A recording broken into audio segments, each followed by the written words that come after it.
Jadi di video kali ini kita akan belajar tulang penyusun rangka manusia. Tonton terus videonya sampai selesai ya. Tahukah teman-teman apa itu tulang dan rangka? Tulang merupakan struktur keras dan kaku yang terdiri atas jaringan ikat berupa gabungan sel, serat, dan matriks ekstraseluler. Sedangkan rangka adalah gabungan tulang yang membentuk sistem gerak. Jadi, pada tubuh kita, potongan organ dengan struktur keras ini adalah tulang, dan gabungan beberapa tulang membentuk rangka. Rangka menjadi alat gerak pasif bagi hewan dan manusia. Berdasarkan letaknya, rangka terbagi dua, yaitu eksoskeleton dan endoskeleton. Eksoskeleton adalah rangka yang terletak di luar tubuh makhluk hidup, contohnya pada invertebrata seperti belalang. Endoskeleton adalah rangka yang terdapat di dalam tubuh makhluk hidup. Rangka ini terdapat pada seluruh vertebrata. Di dalam tubuh kita, rangka berfungsi sebagai alat gerak pasif, artinya rangka tidak bisa bergerak sendiri, melainkan dengan bantuan otot. Rangka juga berguna untuk menegakkan dan menopang badan, seperti rangka tulang belakang, melindungi bagian tubuh yang lunak dan penting, contohnya tulang tengkorak, tulang dada, dan rusuk yang melindungi otak, jantung, dan paru-paru, memberi bentuk tubuh, contohnya tulang tengkorak yang memberi bentuk pada wajah, tempat melekatnya otot-otot rangka, dan tempat pembuatan sel darah merah dan sel darah putih. Nah teman-teman, susunan rangka orang dewasa terdiri dari 206 tulang yang dibagi menjadi dua, yaitu rangka aksial dan rangka apendikular. Rangka aksial adalah rangka sumbu tubuh yang terdiri dari 80 tulang, meliputi tulang tengkorak, tulang belakang, tulang dada, tulang rusuk, dan tulang gelang. Rangka apendikular adalah rangka alat gerak yang terdiri dari 126 tulang, terdiri atas tulang bahu, tangan, telapak tangan, panggul, tungkai, dan telapak kaki. Susunan tulang yang beragam tadi dikelompokkan menjadi 3 bagian, yaitu tulang tengkorak, tulang badan, dan tulang anggota gerak. Yuk kita lihat bagiannya satu persatu.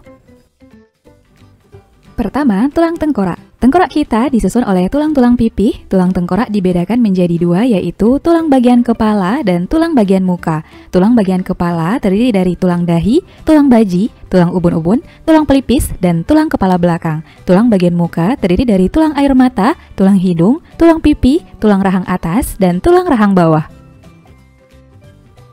Berikutnya, tulang badan terdiri dari tulang belakang, tulang dada, dan tulang rusuk. Tulang belakang berfungsi menguatkan dan menyeimbangkan tubuh saat berdiri. Susunan tulang belakang memiliki bentuk melengkung dengan tulang-tulang penyusun sebagai berikut: 7 ruas tulang leher, 12 ruas tulang punggung, 5 ruas tulang pinggang, 5 ruas tulang kelangkang atau sakrum, 4 ruas tulang ekor.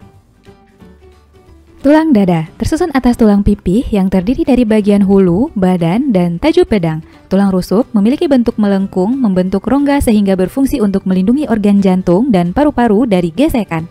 Tulang rusuk tersusun atas 7 pasang tulang rusuk sejati, 3 pasang tulang rusuk palsu, 2 pasang tulang rusuk melayang. Selanjutnya, tulang anggota gerak berfungsi untuk menyangga tubuh sehingga dapat bergerak dengan bebas. Tulang anggota gerak terdiri dari tulang anggota gerak atas yaitu tangan dan tulang anggota gerak bawah yaitu kaki. Tangan disusun oleh tulang selangka, belikat, tulang lengan atas, tulang hasta, tulang pengumpil, tulang pergelangan tangan, telapak tangan, dan tulang jari-jari tangan. Kaki disusun oleh tulang usus, tulang kemaluan, tulang duduk, tulang paha, tempurung lutut, tulang kering, betis, pergelangan kaki, telapak kaki, dan tulang jari-jari kaki. Nah, berdasarkan bentuknya, tulang dibagi menjadi 4, tulang pipa, tulang pipih, tulang pendek, dan tulang tidak beraturan. Tulang pipa berbentuk seperti pipa atau silindris dengan kedua ujung tulang membulat. Tulang pipa dibagi menjadi 3 bagian, yaitu epifisis, bagian ujung tulang yang tersusun atas tulang rawan, metafisis berada di antara epifisis dan diafisis, dan diafisis bagian tengah tulang yang memanjang dan di tengahnya terdapat rongga yang berisi sumsum kuning dan lemak. Contoh tulang pipa misalnya pada tulang lengan atas, ruas-ruas tulang jari, dan tulang paha. Tulang pipih berbentuk pipih yang terdiri atas lempengan-lempengan tulang kompak dan tulang spons yang berfungsi sebagai pelindung atau penguat. Di bagian dalam tulang pipih terdapat sumsum merah yang berfungsi sebagai tempat pembuatan sel-sel darah merah dan putih. Contoh tulang pipih seperti tulang rusuk, tulang dada, dan tulang belikat.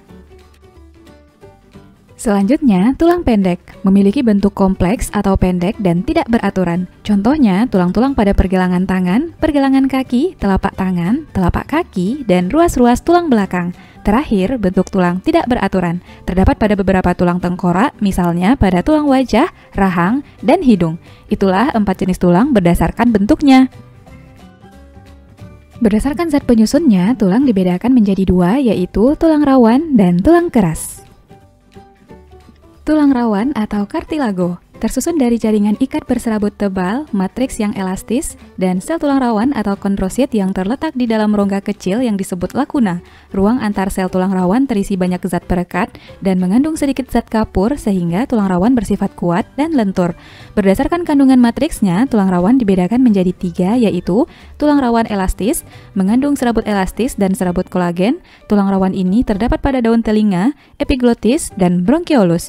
Tulang rawan hialin, mengandung serabut kolagen yang halus berwarna kuning kebiruan, terdapat pada cakram epifisis, ujung tulang rusuk, dan permukaan tulang di daerah persendian. Tulang rawan fibrosa, mengandung serabut kolagen yang padat dan kasar. Pada orang dewasa, terdapat pada ruas-ruas tulang belakang.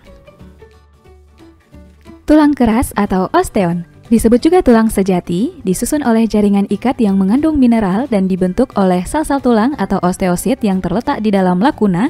Osteosit satu dengan lainnya saling berhubungan melalui kanalikuli yang berisi sitoplasma dan pembuluh darah. Kanalikuli berfungsi memenuhi kebutuhan nutrisi osteosit. Berdasarkan ada atau tidaknya rongga di dalamnya, tulang dibedakan atas tulang kompak atau tulang padat dan tulang spons atau tulang bunga karang.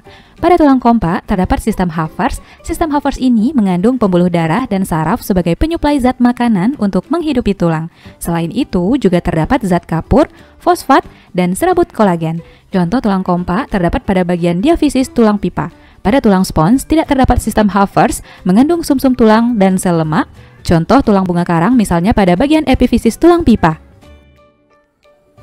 Sebagai tulang padat, tulang kompak terdiri dari bagian-bagian berikut: saluran Haffers atau saluran pusat berisi pembuluh darah dan saraf, lakuna sebagai ruang tempat osteosit terletak, kanalikuli merupakan struktur penghubung antara osteosit yang satu dengan osteosit lain, lamela yaitu lapisan konsentris matriks yang keras dan kuat, dan matriks yang tersusun atas serabut kolagen, mineral, kalsium, dan fosfor. Sampai di sini bisa dipahami ya?